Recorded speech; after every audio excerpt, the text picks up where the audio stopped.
ปิว ทำไมต้องปิวด้วยล่ะ แล้วไก่ถ้าปิวคอนโดมัน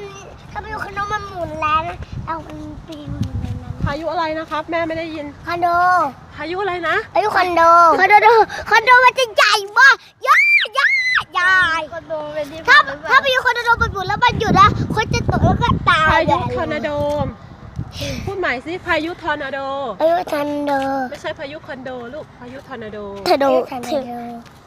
แม่ตามันอะไรมาแต่ยูหน่อยรู้มันมีอ่ะ